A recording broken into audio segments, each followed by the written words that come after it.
Welcome back to Narrow Path Doctrine. My name is Jim. It's time for another podcast episode here.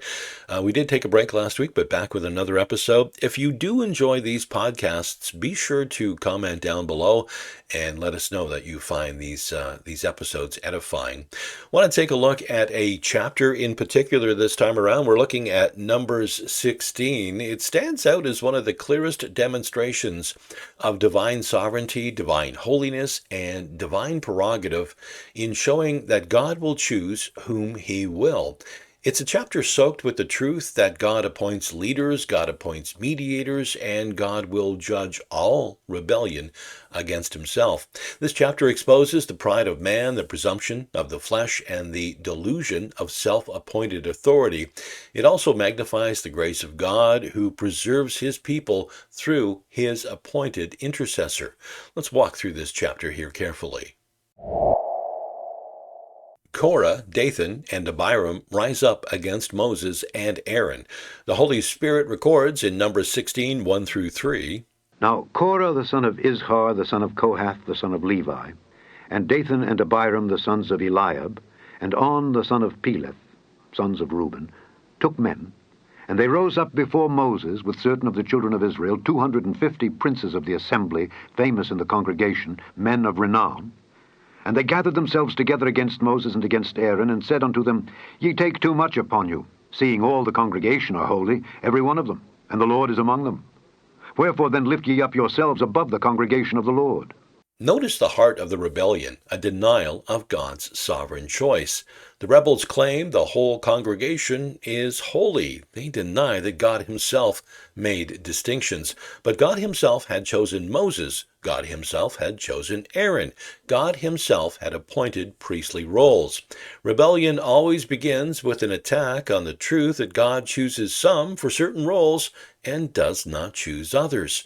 John Calvin wrote they wished to be equal with Moses, though God had exalted him above them. Their pride was not against man, but against God.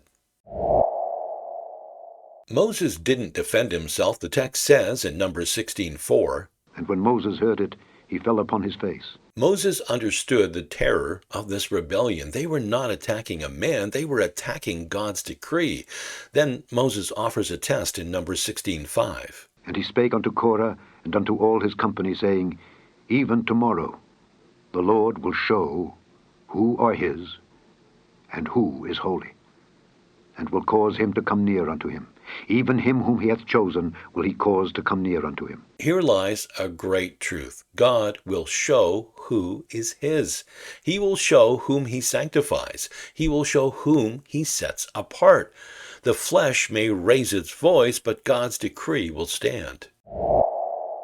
The Lord speaks with terrifying clarity in Numbers 16:20 through 21. And the Lord spake unto Moses and unto Aaron, saying, Separate yourselves from among this congregation, that I may consume them in a moment. Rebellion brings wrath. Yet notice, Moses again intercedes in Numbers 16:22. And they fell upon their faces and said, O God, the God of the spirits of all flesh, shall one man sin, and wilt thou be wroth with all the congregation? This reveals two things. God is recognized as the God of the spirits of all the flesh, the sovereign over every man's life and breath, and that Moses acts as mediator, pointing us ultimately to Christ.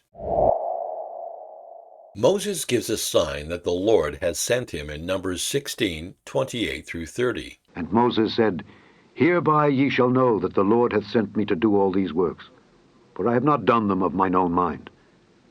If these men die the common death of all men, or if they be visited after the visitation of all men, then the Lord hath not sent me. But if the Lord make a new thing, and the earth open her mouth and swallow them up with all that appertain unto them, and they go down quick into the pit, then ye shall understand that these men have provoked the Lord. God vindicates his appointed servant in Numbers 16:31 through 33. And it came to pass, as he had made an end of speaking all these words, that the ground clave asunder that was under them, and the earth opened her mouth, and swallowed them up, and their houses, and all the men that appertained unto Korah, and all their goods. They and all that appertained to them went down alive into the pit, and the earth closed upon them. and they perished from among the congregation. This is not merely judgment, it is divine signature. It is God declaring, I choose whom I choose. Then fire consumes the 250 princes in verse 35. The Lord himself is the actor here. Rebellion against divine election brings divine destruction. Despite the severe judgment, the people still murmur. Judgment falls again in the form of a plague in Numbers 16:46. And Moses said unto Aaron, Take a censer, and put fire therein from off the altar, and put on incense, and go quickly unto the congregation, and make an atonement for them. For there is wrath gone out from the Lord. The plague is begun. Aaron runs with the censer standing between the living and the dead in Numbers 16:48. And he stood between the dead and the living, and the plague was stayed. This is a living picture of Christ, our great high priest, standing between the dead in sin and the living in grace. So how does number 16 apply to us today? Well, it confronts the arrogance of human autonomy. Korah's error is alive today in those who deny God's sovereign right to choose whom he wills. Many say all the congregation is holy, meaning all men have equal ability. But the scriptures declare that God alone sets apart, God alone calls, and God alone saves. It also warns that rebellion against God's order is rebellion against God himself. Those who resist God's sovereignty, his choice, his doctrine, or his appointed means of salvation are not resisting men, but resisting God. It also proves the danger of rejecting God's appointed mediator. Korah attempted to come before God without the priest God appointed. Today, no man comes to God apart from Christ. Any attempt to approach God by human free will, human effort, or human merit is the spirit of Korah.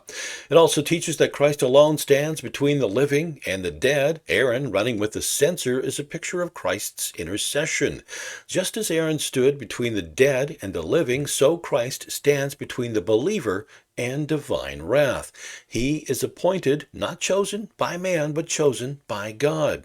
And it affirms that God always vindicates his decrees. The earth, swallowing Korah, testifies to God's unstoppable sovereignty. In a world that hates election, hates divine authority, and hates God's right to do what he wills, Numbers 16 stands as thunder, and it calls the church to humility under God's choice. We don't serve by self-promotion, we serve by God's calling. We submit to his word, we bow to his choosing, and we rejoice that salvation is of God, wholly, absolutely, and eternally. With his hands he upholds, with his hands he holds you close, with his hands he draws you near, in his hands there is no fear.